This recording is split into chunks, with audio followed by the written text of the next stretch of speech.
Can you see these repair marks? Stay with me and I'll explain to you what caused them and how you can prevent this from happening in your home.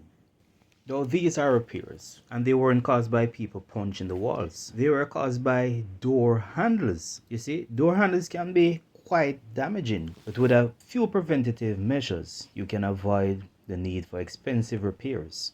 Now what happens is that when the doors are opened too quickly, they often hit the wall behind them. While this might seem harmless at first, over time, the repeated impact can cause significant damages, leading to costly repair. But guess what? It doesn't have to be that way. No, by taking a few simple preventative steps, you can stop this damage from happening in the first place. My recommendation is to install a door stop, either on the door itself or on the wall.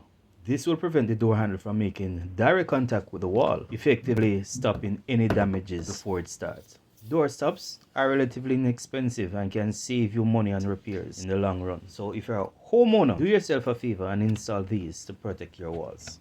As always, thanks for watching. Don't forget to like, share and subscribe to my channel for more helpful tips.